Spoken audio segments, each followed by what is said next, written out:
Você olha o celular mais uma vez antes de dormir. A última mensagem foi sua, enviada há horas. Ele visualizou. Não respondeu. Durante o dia, ele apareceu nos stories, respondeu outras pessoas, seguiu a vida normalmente. Mas com você, silêncio.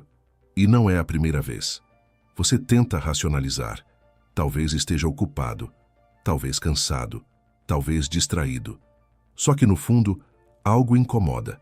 Porque quando ele quer, ele responde rápido. Então, por que agora não?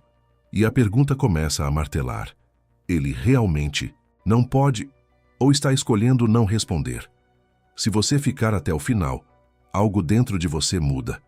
Não porque vai aprender uma técnica, mas porque vai enxergar esse comportamento com outra lente. Aquela sensação de dúvida constante começa a fazer sentido. E quando algo faz sentido, ele perde o poder de te desestabilizar. Existe um padrão aqui, e ele não é aleatório. A psicologia explica isso de forma simples, mas ninguém te contou desse jeito. Hoje, você vai perceber o que está por trás desse silêncio e por que ele mexe tanto com você. Vamos começar pelo que acontece na prática. Mariana e Rafael estavam ficando há 3 meses. No começo, ele era presente. Mensagens todos os dias, atenção, interesse claro. Ela se sentia segura. Aos poucos, algo mudou. Rafael começou a demorar para responder. Sumia por horas, às vezes, por um dia inteiro. Quando voltava, era como se nada tivesse acontecido. Natural, leve, até carinhoso. Mariana ficava confusa. Pensava em falar algo, mas não queria parecer cobrando. Então ela engolia e esperava. Em um dia específico, ela mandou uma mensagem simples. Chegou bem? Ele visualizou e não respondeu. Horas depois, postou foto com amigos. Aquilo bateu diferente. Não era falta de tempo, era escolha. Quando ele respondeu, já era tarde da noite com um "foi corrido hoje", e ela aceitou. Mas algo dentro dela começou a mudar. Não era só a ausência, era a inconsistência. O comportamento dele não era constante, e isso criava um tipo específico de tensão. Esse tipo de dinâmica não acontece por acaso. Existe um mecanismo por trás. E aqui entra algo que um pesquisador chamado Bowlby começou a observar há décadas e que depois foi aprofundado por Levine. Homens que cresceram aprendendo a se proteger emocionalmente tendem a criar distância quando percebem proximidade demais. Não porque não sentem, mas porque sentir para eles ativa um desconforto interno. Então, o que eles fazem? Regulam essa proximidade, às vezes inconscientemente.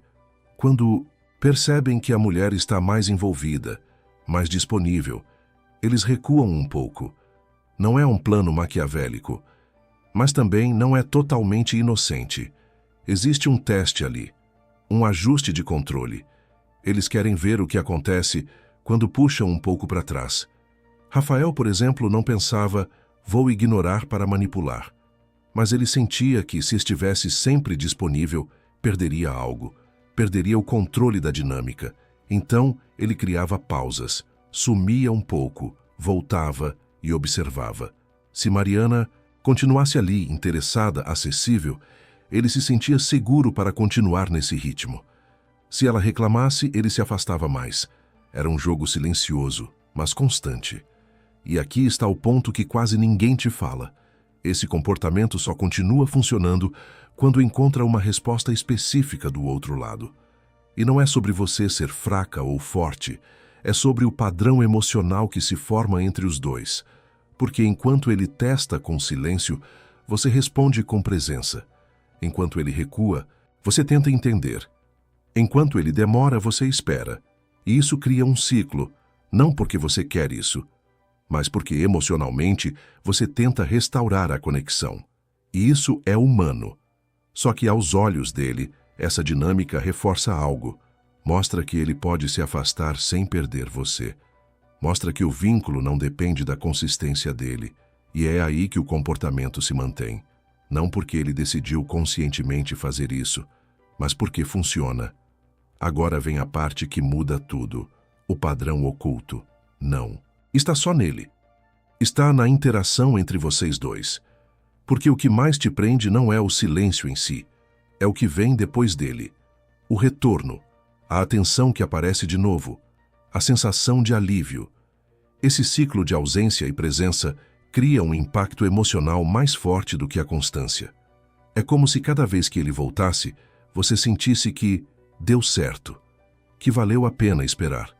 E isso reforça o apego. Não é lógico, é emocional. E quanto mais imprevisível ele é, mais intenso esse efeito fica. Então, no fundo não é só sobre ele te ignorar. É sobre como essa alternância ativa algo em você, algo que te mantém ali, tentando entender, tentando ajustar, tentando não perder. Agora respira um pouco, porque aqui acontece a virada. O problema não é você sentir, nem se importar, nem querer proximidade. Isso é saudável. O que muda tudo é entender que o silêncio dele não define o seu valor. E mais do que isso, não é um sinal de que você precisa fazer mais, se adaptar mais, esperar mais. Quando um homem cria distância para se regular, isso diz sobre o limite emocional dele, não sobre a sua importância. E quando você começa a enxergar isso, algo muda internamente. A ansiedade diminui. A necessidade de resposta imediata perde força. Você para de interpretar o silêncio como rejeição direta e começa a ver como um padrão dele. E quando você enxerga o padrão, você sai da confusão, porque deixa de ser pessoal. E tem mais. Quando você não reage automaticamente ao afastamento, quando você não corre para preencher o espaço, algo novo acontece. A dinâmica muda, não porque você está jogando, mas porque você não está mais alimentando o ciclo da mesma forma. Isso não é sobre ignorar de volta, nem sobre se tornar fria. É sobre não se perder tentando entender cada ausência. É sobre manter sua própria estabilidade enquanto o outro oscila. E isso, para um homem que está acostumado a testar limites, é completamente novo, porque o padrão esperado não acontece. E quando o padrão quebra, a percepção dele muda. Agora, no fechamento, fica algo simples, mas poderoso. Hoje, quando ele demorar para responder, não tente decifrar imediatamente. Não preencha o silêncio com suposições, apenas observe. Veja o que você sente, sem agir na mesma hora. Talvez você perceba um impulso de checar, de mandar outra mensagem, de justificar. Só observa isso. Não precisa lutar contra. Só não precisa obedecer. E se quiser fazer algo concreto, faça isso. Na próxima vez que ele sumir, volte sua atenção para algo que te devolva para você mesma. Pode ser algo simples. Um banho demorado. Uma conversa com alguém que te escuta de verdade. Qualquer coisa que não gire em torno da resposta dele. Porque no final, a pergunta que realmente importa não é por que ele te ignora. É o que você sente quando ele faz isso. E por que isso ainda te prende?